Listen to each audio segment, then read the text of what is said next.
Lieutenant Commander Eugene Fluckey didn't pick his first submarine crew, as much as he went about hand-selecting an entourage of officers as bloodthirsty and ballsy as he was. If you've never heard of Eugene Fluckey, this was the man who literally rewrote the book on submarine warfare during World War II. Even before he got a chance to command his own boat, Fluckey had wild, crazy notions about how submarines should kick more ass in the Pacific than they were. Notions like using subs as hunting vessels on the surface of the water, only submerging when they invaded enemies, and mounting rocket launchers on the top of the subs so they could do more damage. This at a time when submarines were primarily used as slow, cautious underwater creepers. His ideas about aggressive sub tactics were so radical and so much fun to read about, Franklin D. Roosevelt himself requested Fluckey's field reports to be delivered to him directly. Eugene Fluckey's first captain assignment was as a temporary skipper on an unlucky ship known as the Barb. The Barb was a Gato-class submarine that had only managed to sink one enemy ship during her 6 patrols. To keep command of the Barb, Fluckey promised the fleet commander, Admiral Charles Lockwood, he would sink 5 Japanese ships on his first patrol. It was a risky bet, but if Fluckey managed it, he would get to keep the sub. Fluckey started by recruiting Paul Saunders, aka Swiss, as his chief, a 26-year-old Virginian who had a burning desire to see Japanese ships bubbling beneath the surface. Saunders got his nickname because he would swish back and forth on his feet whenever he was commanding the ship's guns to fire on enemies. Fluckey would also famously capture an enemy sailor at gunpoint, a Japanese man stranded in the wreckage of his own ship, and convince him to betray the Japanese military and eventually join Fluckey's crew. But first, Fluckey would need to secure his command. On his first tour out, Fluckey and his men managed to meet and beat the original bet with Admiral Lockwood. Fluckey had promised 5 ships, and his new entourage delivered 7. That's right. On the Barb's first tour out with Fluckey and Swish running things, the Barb sank 5 Japanese freighters and 2 trawlers. Recognizing Fluckey's spark of genius, Admiral Lockwood was forced to give Fluckey the command he deserved. But over the course of the Barb's continued patrols, 7 more patrols before the war would end, Admiral Lockwood would raise the stakes, asking for more destruction every time the Barb sailed. Until eventually, during its final patrol, Admiral Lockwood would bet Fluckey that the Barb and her new crew couldn't sink 15 vessels in an outing. Fluckey would take that bet, and what's more, he would ask his chief officer Swish to do the impossible, to torpedo a train carrying Japanese munitions.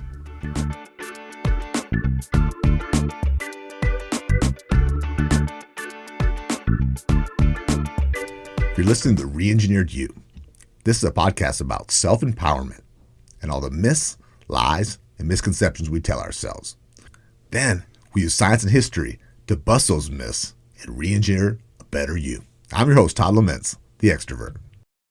And I'm the writer, researcher, and introvert, Joe Anthony, whose job it is to dig through the outer layer of no duh on the internet and get to the facts. Entourages. Sports heroes have them. Movie stars travel with them. And rappers use them as accessories, like handbags. But the true purpose of surrounding yourself with an entourage isn't to show off, nor is it to keep your friends around you like a safety blanket. An entourage should be a group of smart, hardworking people you've assembled, not as friends to chit-chat with, but as advisors, business professionals, and mentors. Or, as Jim Rohn famously put it, we are the average of the 5 people we spend the most time with. To help us assemble our entourage, like Captain Fluckey and his gung-ho officers, we have a few myths to dispel. Myths like, Myth 1. Why do I need an entourage if I already have my friends? Surely my buddies can help me reach my professional goals, right? Myth 2. What is the science of entourages? What about teams or friend groups? What makes some entourages click and others fall apart. Myth 3. Finally, if we're not rich and famous already, how do we get an entourage on a budget? Is there an entourage website somewhere where we can profile match with mentors and educators? We're going to look at the structure of entourages and how to build yours realistically. But first, I want to talk to Joe about how downright crazy Captain Fluckey's pick for chief officer was, and how Chief Swish managed to sink a freight train with a torpedo. Hey Joe, do you remember the Max Gentleman story we did about the German POW? Yeah, that was in our friendship episode. Phenomenal story. Could be a best-selling book, could be a movie. And the book didn't sell. And that's what this one is. This one, I looked up the book, and it's just an amazing story about a bunch of amazing men. And no one's read it. No one's heard about it. I noticed that a lot of our really good stories are pretty, not unknown, but like not super popular. I have a pet theory about that. I'd like to hear that. I think that if these stories didn't, if they weren't part of a long-running television series back in the day, like you had, there were lots of World War II shows. I'm thinking of Hogan Heroes. Exactly, Hogan's Heroes, perfect. I think that if it doesn't adhere to a structure that we're used to, that we're less apt to like pick it up and read it, or if it sounds fantastic, like this story about. Swish, submarine chief torpedoing a train. It sounds so fantastic. I mean, it's like Hogan's Heroes is like plucky guys try to escape a POW camp. There's nothing unbelievable about this. What we're about to cover sounds crazy. Yeah. Well, I'm going to start with Swish. And his full name is Paul Golden Swish Saunders. Okay. What a name. It almost, with that golden in there, it almost sounds like royalty of some sort. He was a very blue-collar, hard-working sailor. Now, we got the name, like we said in the intro, from when he was in battle, and he's leading the fire, he would just rock back and forth, like he was just engaged. Like, to me, it was like dancing in battle. Or like me holding a Nintendo remote and like jerking it around while I'm trying to like shoot people on the screen. That is not the same thing. These people shoot back, Joe. Oh, well, I suppose they do, yeah. Depth charges and things. Now, he was a picture of consistency. He had been on 12 war patrols in a row. Now, he had been fought in Germany in the Atlantic, and he fought the Japanese in the Pacific. So he was very, very seasoned. So he wasn't swishing because he was nervous. He was doing it because he, like, was into it. He loved battle. Okay. One of his underlings said he possessed unflappable will to engage the enemy. That's kind of a badass quote. Okay, I think is very important. He went on 12 battles, Joe, in a row on the same sub. Now, that's very uncommon. Most of the people would rotate out after 4 or 5.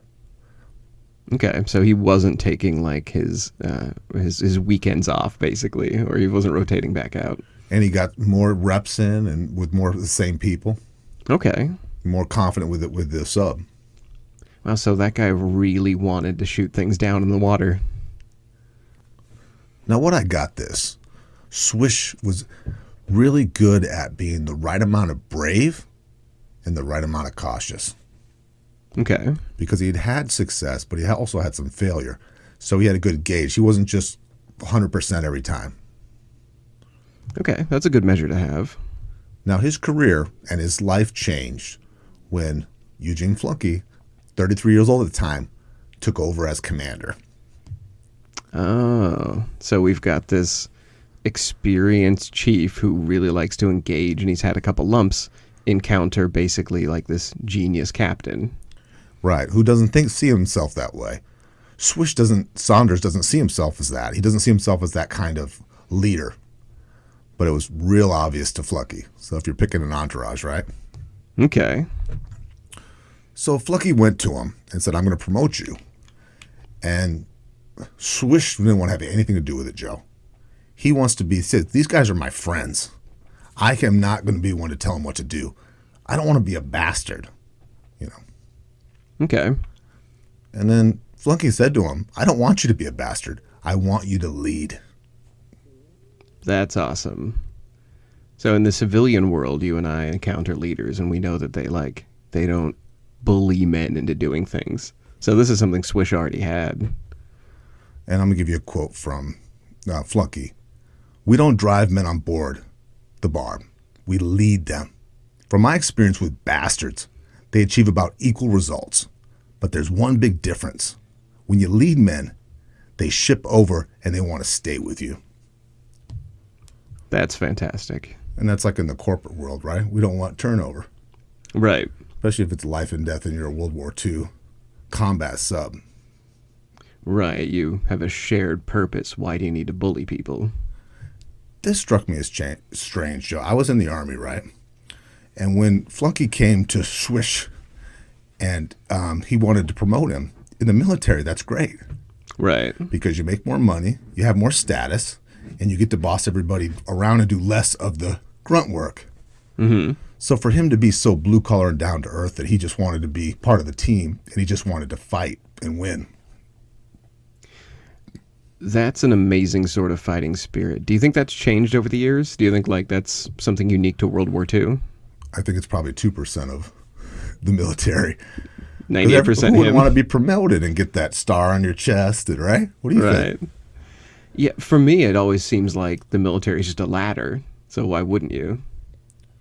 Now, this thing is strange. This is a man who could go sink ships, boats full of men. He could go attack the land, but he didn't want his buddies not to like him. Right? Does that tell a lot about human nature? I think it does, yeah. Or is that selective morals? What is that? Maybe a little bit of both. Swish Saunders was really concerned about making mistakes, so he went to Fluckey and said, I don't want to screw up and cost people their lives. And Fluckey, very confident, said, so you goof. And this is a quote. Don't hide it or cover it up.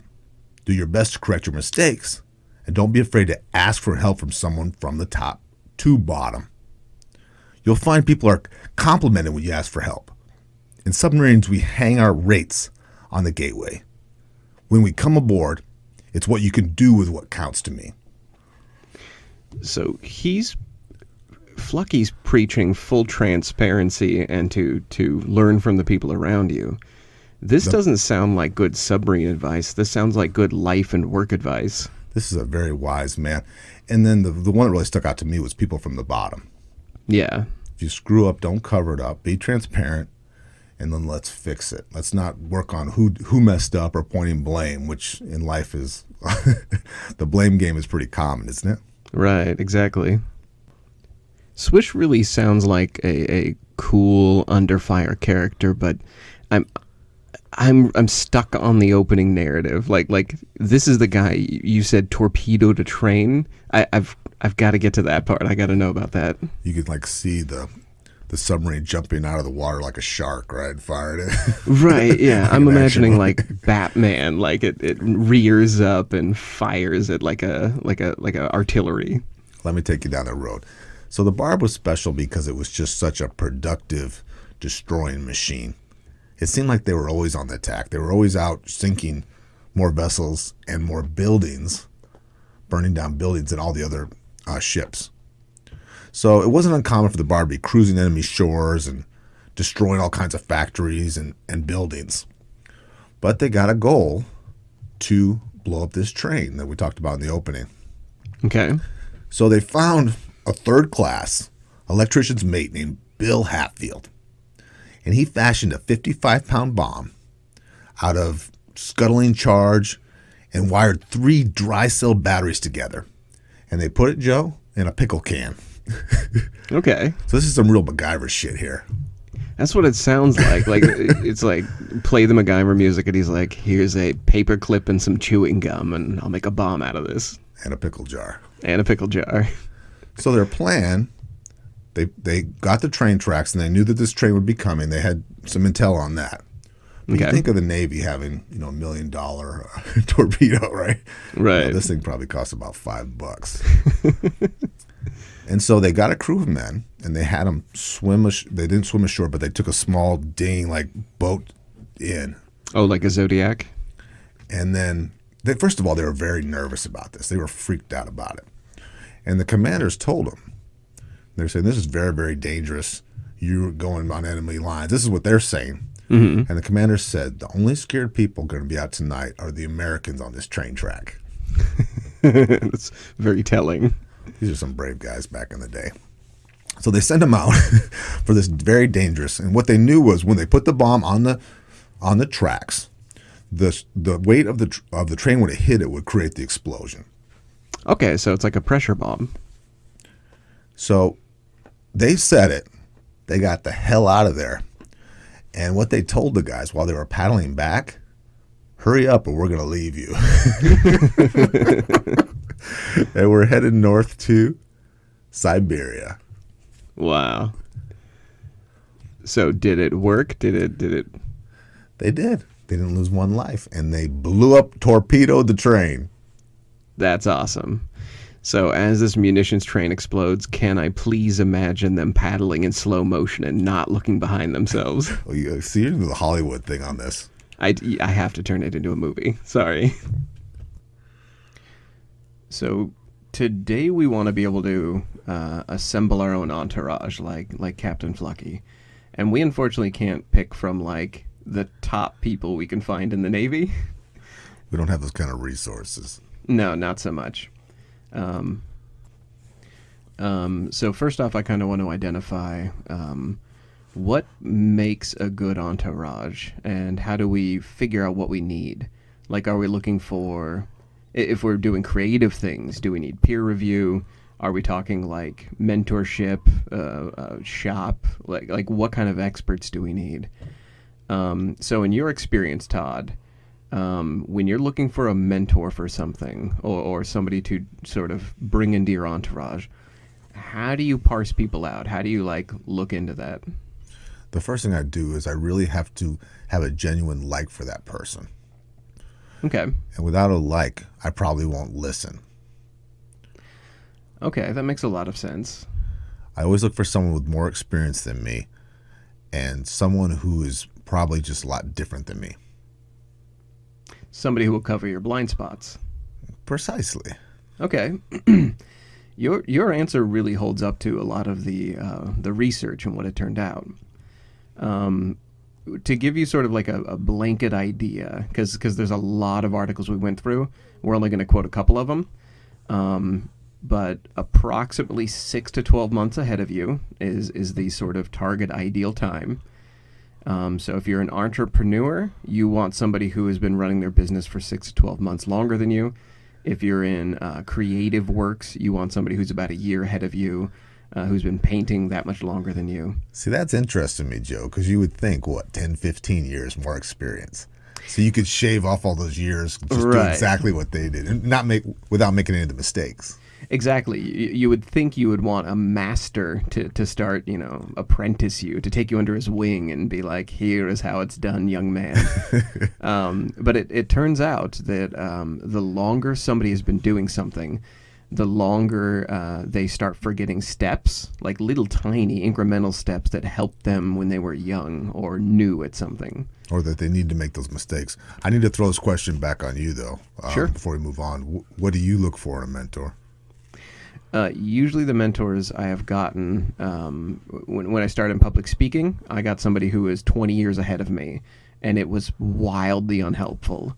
On the same token, in writing, I've gotten people who were about 6 months to a year ahead of me, or they had just completed the program I'm in, and it was extremely helpful. They remembered the immediate steps they took.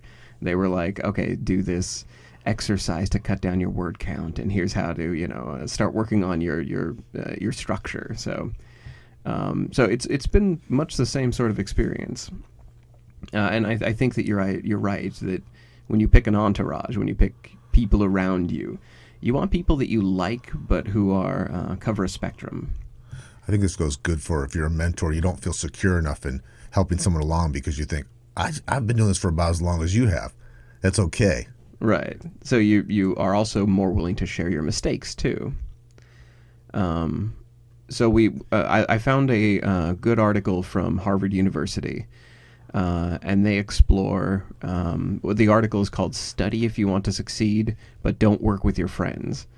And they talk about in here the exact same system. They talk about how they studied people who were investing, and that they paired off and they had to work with other investors. And if two people came together and they started collaborating and they were trying to make money, they were far less successful if they were of the same socioeconomic and ethnic background. So if two people came together to try to succeed financially, to start a quote-unquote business, they were basically looking at across the board, both in tests and in real-life scenarios. It was less successful if they were basically like two buddies from the same frat, which kind of goes counter to what we do in real life. I was thinking that two electricians who worked together for 10 years think, we should do this. You know, I work with my best friend, and we know we're experts on this. Right.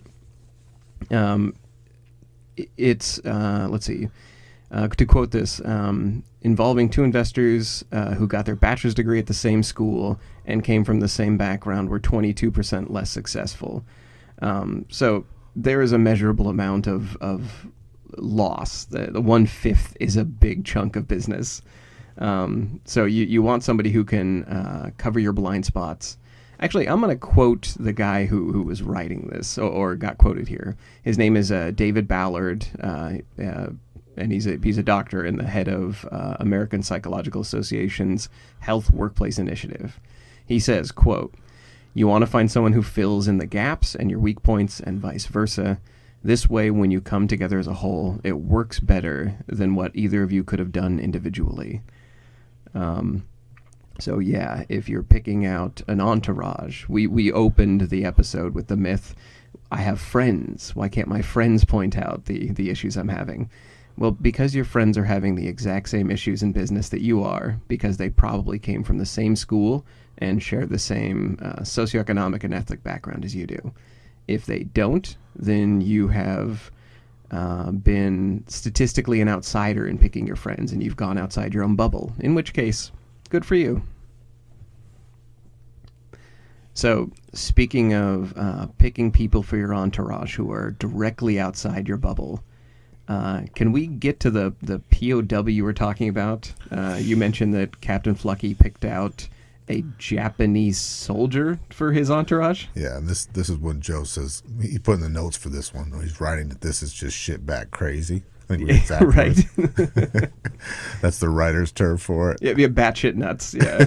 Sorry, I misquoted you. That's all perfectly fine. Well, only one time in Fluckey's career did he go and follow up on a sunken ship. And this is the one time he did it. And what he did is he needed more information. So they needed to get a prisoner so they can interrogate them so they can go back to war, right? Okay. It was common war stuff. They went back to this sunken ship that they had just sunk. And in his words exactly it was an unholy sight. And there were lots of men floating on, part of the wreckage and holding onto boards. The water was freezing cold. So Fluckey took a book on how to speak Japanese, Okay. Japanese, I guess, a dictionary. Like somehow he got a gas station guidebook, even though he's out in the middle of the ocean. Right, and he had a .45 caliber pistol. And he found this guy and says, "Come with me." Now there's a whole bunch of guys floating around. This is what really screwed up. When I read this screwed up my head for this whole week. And I'm going to tell you what it is. So he picks this one guy. He could have picked anybody. Everyone looks the same, right? They're all Japanese soldiers. Mm-hmm. He brings them aboard, and then they just floated away, and all those other guys perished. Wow. Froze. And I think you round them up and take them to a prisoner camp, and they fight the good fight. Then he just lets them drown and freeze to death. And I thought, that's got to be a hard thing to do. That is tough, but he's also on a submarine. Like, I've been on subs just touring, and it's super cramped. I can't imagine having, like, a bunch of guys that might stab you, I mean, in a sub. I never thought of that, actually, until you said that. But, okay. Put them on the thing until, I don't know. Yeah, exactly. I don't know. Tow a raft. So they got this guy in. But this man, his nickname was keto. Okay. And he was extremely bitter about having to serve in the Japanese Navy. He didn't want to do it. So it was like the draft we had all the way up to Vietnam in this country. Oh, okay. But they took him in and treated him with tons of respect and love. So he started working. He started making hammocks for the men. He would even eat victory cake. I guess when you sink a ship, you eat victory cake. That's how I'm putting it. That's way cooler than doing the sad birthday song at a workplace. Like, or I was thinking when we do our victory Chipotle eating here at the show, we finish the show. It's not as manly as shooting down a battleship, is it? Doing a podcast? If you want, we could go set a car on fire and then come back and have cake. Not the same. Well, so this unlikely Japanese prisoner of war became one of the boys, and he was a big boost to morale. He became the Barb's mascot. That's incredible. That's awesome. But our leader here, our hero Fluckey, he still was, there's a reason he was such a great Navy mind. What he ended up getting from Cato was the location of Japanese minefields and even its air bases. Wow. Like, he really couldn't have picked better as far as like grabbing Navy men out of the water. Bitter and intelligent. Yeah, and then he had all the intel that he picked. So he even a little bit on the lucky side, right? Because they wouldn't all know that information or be not injured enough to remember it. Right. So genius and lucky. On the thing of genius, we always talk about on the show, we always talk about social class, right? Mm-hmm. So I did some digging. Fluckey, when he growing up, he was the son of a government lawyer. He was raised in Washington, D.C. And at age 16, he was set to go to Princeton, Joe. Wow. So I mean, like we're throwing the term genius around a bit. So he actually was like highly intelligent before he even started tinkering with subs. Good breeding parents, as we always like to say, right? Okay. So he's going off to Princeton, but there was his neighbor was a hero, was a war hero. And he changed his plans immediately. He went to the U.S. Navy Academy. And the rest was apparently history. I even like this part. He's a former Boy Scout. He was all-American down to his skinny frame, red hair, and freckles. That's awesome. Since we're on the topic of entourages, there's something to be said for chemistry. And Fluckey and Swish, so one of the shipmates called their chemistry, it was like electricity. And they were both like the same mold. They were both very powerful. They were so into production. And like I said earlier, they were both brave with the right amount of cautious. No one in the audience is going to believe this, but you said the word chemistry, and that perfectly sort of translates into how friend groups and entourages work. So can I tell you about the freakish coincidence that you just stumbled in there about the science of friend groups?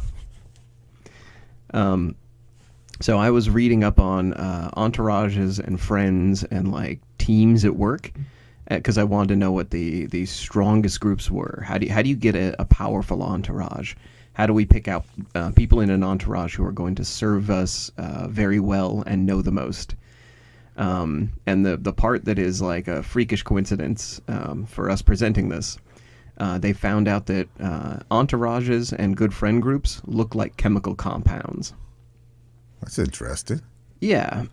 So if you imagine like the picture of chemical compounds on like a chalkboard, where it's got those hexes and those bars coming off of them, and they sort of go in these long sort of geometric chains. That's effectively how friend groups look. Like they look like these chemical chains because you have a group that is like you know the friends who like they don't circulate with other groups that much. They just sort of like they're in their group. They're clique and you can't sit at their table at lunch. Right. And then there are people like you, Todd, where you connect with other groups. Like you specifically seek out groups that know different things and groups that you can get along with. But you, in a chemical chain, you would be the bond. Or you know, there are other words for it. Gladwell has a couple of them. Like you would be a connector. Can I tell you a problem with that right off? Please. When you do have friends from different clusters and you love them both, like you're my brother, I love you, and then I have my friend over here, David, and I love him. I get you two together and you're from different clusters, and I just think you're going to get along great. Right. But there is no chemistry. Yeah. You two hate each other. The only thing you have in common is me. Exactly. That can happen a lot with groups of friends. So it is actually, that's why we all don't that's why your friend groups don't meet in a giant cafeteria and like 300 people don't sit down at once and all watch, Game of Thrones. It's because you actually need these sort of brokerings. You need these bonds and these groups subdivided so that they can bond over different things. However, the important part that we want to point out to help us and to help us pick our entourage, we want to be the bond between two groups. The reason why is if you are the bond between two groups, those groups each pass you information. If we're talking about chemical bonds, the exchange there, the thing that makes fire, the thing that actually makes a spark, is information. So you're sucking out the resources and the intelligence, right? From both groups and benefiting from it. Exactly. The one I can think of from my own experience to share on this podcast is the bond for me between public speaking and writing. What I learn in public speaking about structure on speech, I take back to writing short stories. Things I learn in short stories about how to give description and how to open up and be compelling, I bring that back to my writing groups. And that's two very different things. Yes. The way you say it makes it sound like they're not, but public speaking is very pound on the chest, look at me, and writing is very closed, introverted, studious. Precisely. If you're a good bond, if you are a connector, you will see the similarities between two subjects and two groups, and you can communicate between them. Now, we want to talk about how to make these absolute strongest team possible. And that is an entourage entirely composed of bonds. So if you think of your smartest, brightest, most highest achieving friends that you know, and if you're making an entourage of them, I guarantee those high achievers, they themselves are bonds to multiple groups. They are a bond in a chemical chain. I see a chain reaction here where you can become a super Joe. Exactly. Our best selves in this scenario is we are a bond among bonds, and on every side of us is a chain of people feeding us information. A bond among bonds. I like that. Yeah. As New York Times put it, when I was looking into this, a good entourage is often just a good team in disguise. And I want to hint a little bit at an article I read about Google trying to invent the absolute best team possible. So if you are assembling an entourage, there is something you have to keep in mind. Even though all of you might be high achievers, according to Google's analytics, they turned their giant analysis eye back on their own employees, which there's a lot of them. They want to find out what made the teams that were the highest achieving, the most effective, the ones that worked the best together.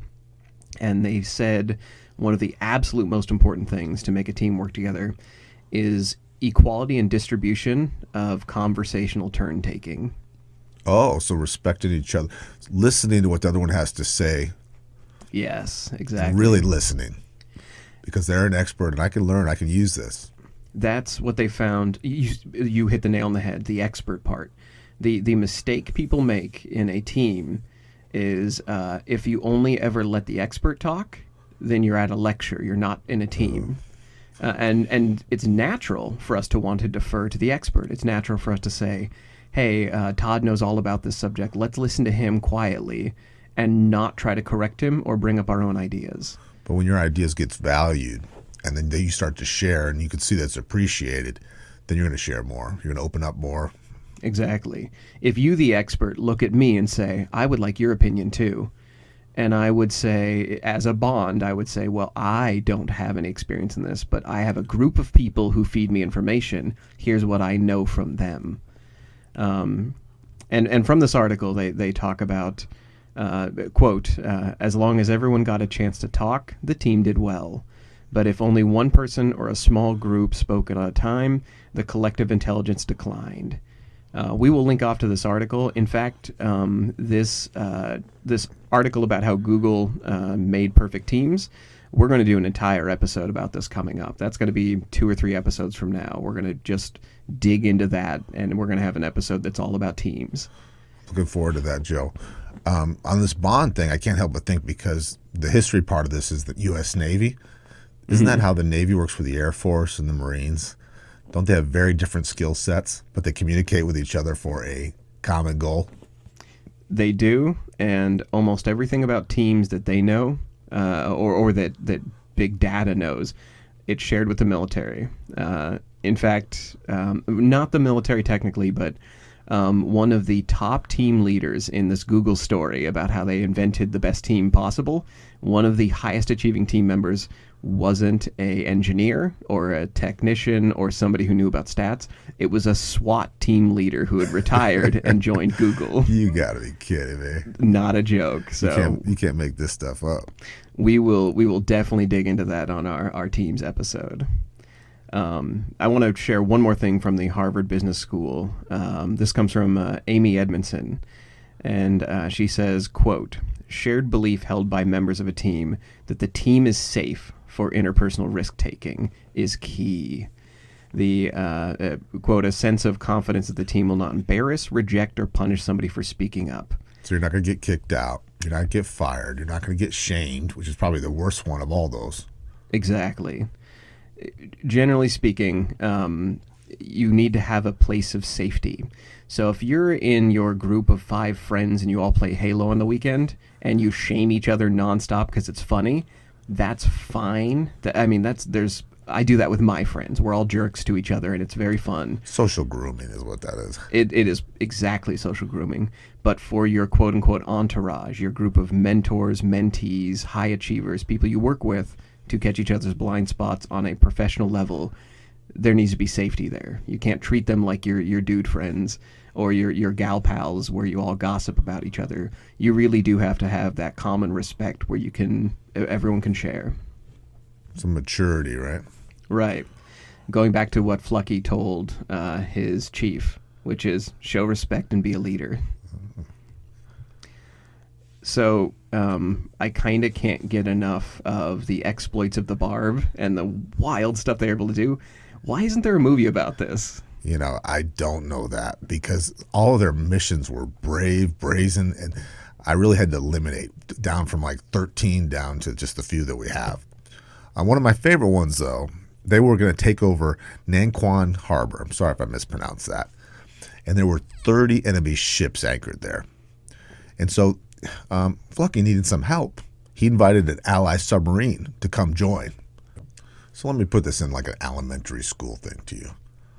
So, hey, Joe, there's a bunch of middle school kids out there, 30 of them, who want to beat us up. Let's go out there and try to take them. You and me, let's go take 30 kids. So I'd politely say no, thank you. So there's 30 ships in this harbor, and the water is very, very shallow, too. So there's not just the 30 ships you have to worry about. You have to worry about wrecking your submarine that goes below water, right, to sneak up on people. Oh, so this is like Pearl Harbor. Like, this is shallow and everyone's sort of waiting in harbor to be repaired and stuff. So Fluckey calls out to this captain and said, let's you and me and your submarine go attack these 30 ships in the shallow water. Okay. And the captain told him of the other sub, drop dead.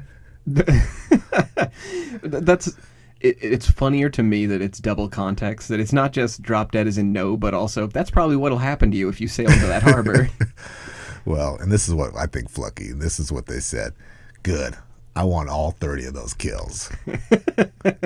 And then he said fantastic, and they went in at 3:52 in the a.m. to kind of give him a surprise attack.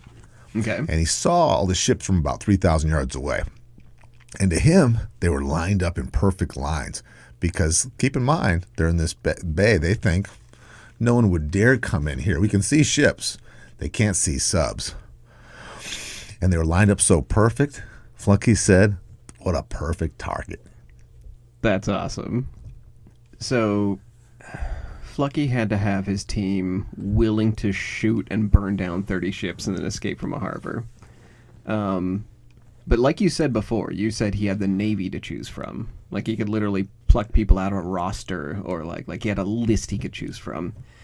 How do we build our own teams if we don't have that kind of resource? Or if I'm not like, I hate to, I don't know if you know this, I'm not a rapper. Like I don't have, I can't like throw money around the club. In the sports world, we call them $100,000 a year friends. Right. So I'm going to ask you, Todd, how would you go about building an entourage without a ton of money to spill? Well, I know how I've done it. My entourage is basically, of people who helped me go up, has been from volunteering, serving at things, and at Toastmasters. Okay. So getting myself in activities after work. I pluck ones from my work history. You know, every place I worked, I try to stay in touch with somebody who I look up to or can learn something from.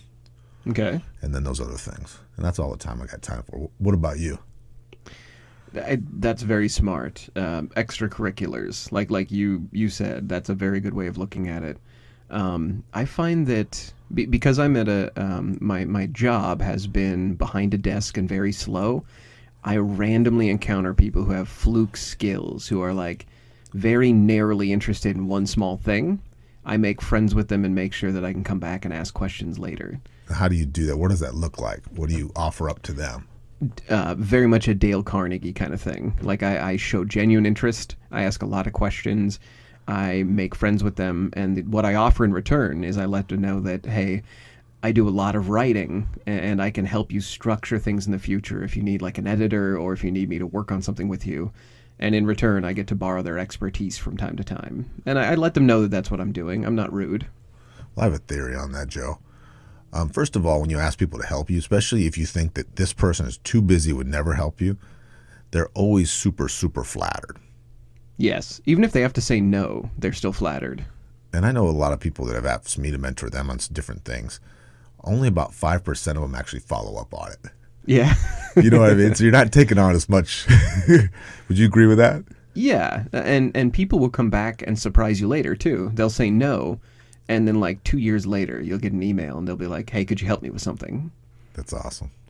So, yeah, if you are looking for an entourage of mentors or an entourage of people who know more than you, for me, writers clubs, you can go look for personal trainers like Todd mentioned. There are trading services online. Like there are literally like almost dating websites except for services. You can find expert on a budget. Like if you go and actually pay an expert, sometimes you can catch people on like Fiverr or on independent websites. There are networking, collaboration websites.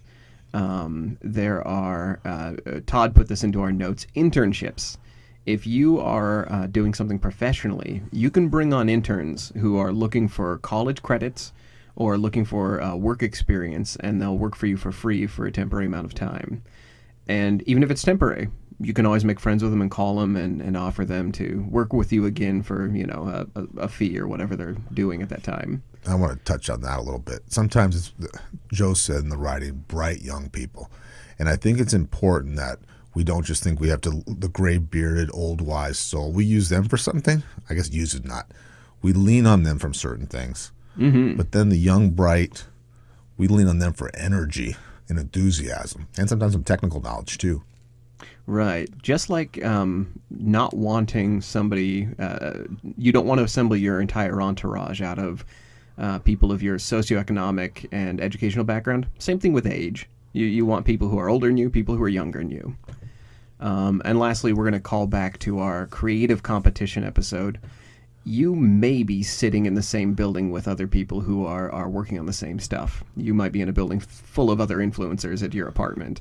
Or you might realize you're in a law firm and just below you are like people working at like an ad agency. And there might be some overlap. So talk to the folks that you meet on the elevator. Ask them what they're up to and what they do, and have coffee with them. They might end up loaning you a skill. I got to touch on that because these people might already be, you might know them better than you think. They may be the barista at Starbucks. They might be the librarian. And I'll give you an example. I was in a Toastmasters class with our hero here, Joe Anthony, and he gave the best speeches lights out for the whole year I was there. It wasn't even close. There wasn't even a close second. I never talked to the guy for the first year. I never thought about walking up to him and say, hey, why don't you help me? And I finally did, which I'm thinking, oh, what's wrong with you? So stupid. I said, hi, we were friendly with each other. Thought we had a problem with each other. But they can be that close. It can be that obvious. You're just not paying attention. And sometimes a lot of that comes down to timing and availability. So if you think somebody's busy and you don't want to approach them, or vice versa, just make sure they have your card in their back pocket, or even better, you share emails and exchange that at least once, and you have them online forever. And like Fluckey, pay friggin' attention. Wake up. Right. Come on. Hold a .45 pistol at them. Tell them get out of the water. Come on. Jeez. Have you ever heard of mastermind groups? No, I think of those like from the olden days where all these men go in and drink bourbon and solve the world's problems. Yeah, they're consolidate like a their room tax somewhere. money. When I first heard this term, I thought it was sort of like a almost like supervillains. I thought of comic books, like a mastermind group is going to help, kidnap Spider-Man. Hold the world hostage. Right. Apparently, so this comes from author Napoleon Hill and his book, The Law of Success. And he talked about, and there's more details in it in the book, Think and Grow Rich. But both of them talk about mastermind groups, which is you can just start an entourage by telling people in your region or in your city, say, hey, I'm starting a group where we solve each other's problems. And that's pretty much all they do. And they're advertised online. You can look at them up. Like you can sign up for them, which is wild to me. That sounds like fun. I bet you get some characters. I bet you get some smart people, too.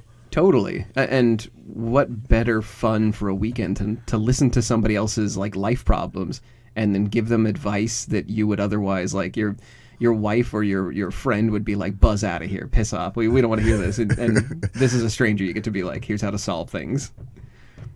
So when you go to these places, when you start encountering new people, there's a couple of tricks to get people to pay attention to you. This is more for once you've identified who you want in your entourage. Go to places and talk to people about things that you're deeply fascinated about and things that you can offer some value with. Like Todd said, you can network with people who are wildly successful or prominent or who are already doing gangbusters in their own field. When you network with them, instead of offering money or time, just make yourself available and interesting. Share the wildest facts, the most helpful things that you know. Basically identify what sets you apart. A scholar, say, of story structure in a visual arts school, that's not going to be very helpful. But if you're a scholar of story structure and you go to a public speaking group, suddenly that's very helpful. I have to tell you about this one real quick. There's a receiver on the New England Patriots. His name is Julian Edelman, and he came new to this team, and he wasn't very regarded as a very good receiver. And he wanted to work. The team had the best quarterback in the world, Tom Brady, and so he wanted to work with Tom Brady, and Tom Brady kind of blew him off. And Tom Brady lived in Los Angeles in the off season, and Julian Edelman moved to L.A. and with no promise to work out with Tom. Okay. And he kept hanging around, and Tom would work out, and then first for a few plays a week, then it was a few hours a week, then it was every day. Okay. And Julian Edelman ended up being his favorite receiver. Okay, so they did the slow submerge in the tub kind of value, that eventually show off how much value you could be. I call it puppy love. If you follow them around with stars in your eyes and you hang on their every word and you observe this mentor that you look up to like you're reading a book or you're watching a movie, they're going to want to reach out to you. That's human nature. I agree. I think that's a very good tactic. So you can eventually hook somebody who is not above you, but somebody who you respect. I'm going to quote Harvard Business Review. They had a really good segment. The article is called "How Successful People Network with Each Other." They said, quote, and this is the writer talking about how they got people to pay attention. Quote, "In a room full of political operatives, the fact that I was a former presidential campaign spokesperson is nice, but not very interesting. But in a political fundraiser populated by lawyers and financiers, That background would make me a very desirable conversation partner. And he goes on to say, this is a similar quote. Almost nothing elicits more interest than genuine expertise. And that kind of goes back to Dale Carnegie again. So, again, people love to brag about their interests to their friends, and all you have to do is make yourself interesting at a party or at a connecting, networking kind of function, and suddenly you'll start having the building blocks to your entourage. So can we... I'm dying to know sort of Fluckey and his sub's final score, so to speak. Like, I need to know that this entourage was eventually successful. Well, his last challenge when Fluckey went out with his band was to sink 15 ships, which you remember they've gone up from 4 or 5. This is almost unreasonable. And this was towards the end of the war. Who knows if the war would have continued, how many more ships it would have taken down. Okay. On their very last mission, they took down 15 of the enemy vessels, which is unheard of, which is impossible. So when we started this, the Barb was coming back like with one sunk ship after like 3 or 4 patrols. Right. This is 15 in a single patrol. It never sunk anything before. And like we said earlier, Fluckey reported directly to FDR. And what an honor that was. Now, we've studied FDR. We'd have some good Navy stories about him, and I think it was episode 3. Oh, yeah. Him almost being torpedoed by his own destroyer. Now, what I thought was interesting about this, I mean, this is just a positive, feel-good story. The Admiral Charles Lockwood, who was the one who kept giving Fluckey his promotions and more responsibilities, he's the reason he was bragging to FDR about this guy. He said, this guy's amazing. You got to get to know him. So he was pitching his, that's how how gregarious Fluckey was. Oh, wow. So Lockwood almost became his mentor. Yeah, and then he was talking him up as opposed to, like we talked about before, taking full credit. He was giving credit where it was belonged. That's awesome. Now, this is what Fluckey ended up as awards. And this is what happens if you get a real good entourage. He got 4 Navy Crosses, a Medal of Honor, 23 Silver Stars, 23 Bronze Stars, 2 more Navy Crosses, a Presidential Unit Citation for his patrols, and a Navy Unit Commendation. So, and 82 letters of commendation ribbons. And those are all on the Barb's battle flag, so it's shared amongst the crew. Yeah, can you imagine what his dress uniform looked like? I mean, there's no, right? You couldn't even see the white on that thing. Yeah. But guess, Joe, what his most biggest accomplishment was, and this one you're not going to believe. Sure. They never had all those daring patrols. They never had a loss of life or any significant injuries of all of his crew members. And he said that was the thing he was most proud of, more than all those other awards.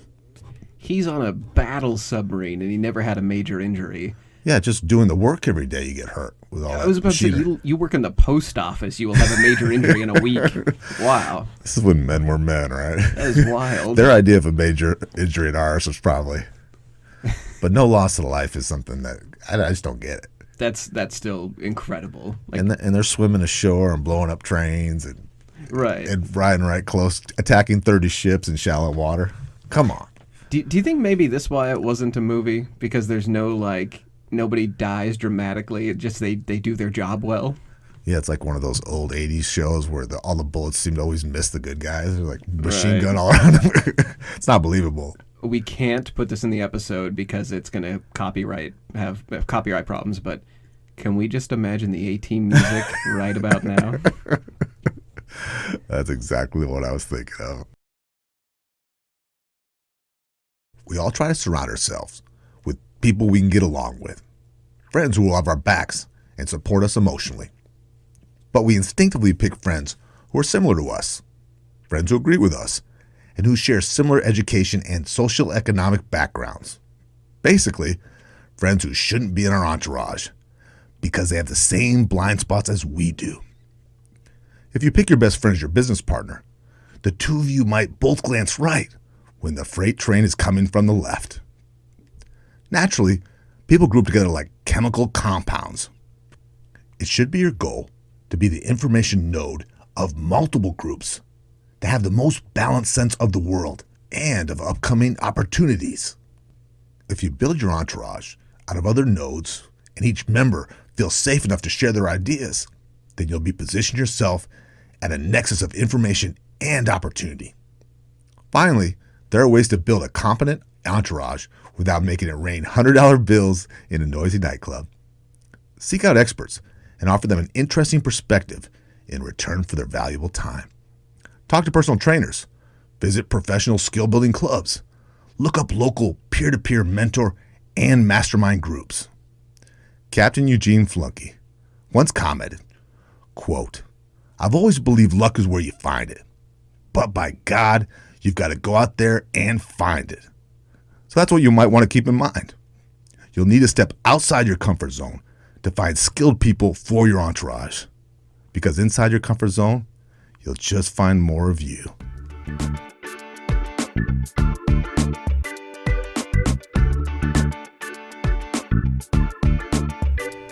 You've been listening to The Re-Engineered You. Thank you so much for listening to the show. You mean the world to us. We have a new episode every week. You can connect with us at www.re-engineeredyou.com. That's where we have research links, show notes, and blog articles for each of our episodes. We also appreciate feedback, and we love spirited debates. We're not experts in anything, but we've got an opinion on everything. Speaking of opinion, do you want to read a 5-star review? Oh, please. iTunes 5-star review. This is a short one, but a really good one. This is by Evelyn Ricci. Evelyn says, "It's a new show, but I'm falling in love. It's inspiring, creative, and so realistic." Oh, thanks, Evelyn. We love you too. Thank you so much, Evelyn. If you want to leave us a 5-star review, we will read it eventually, so just hit us up on Apple Podcast.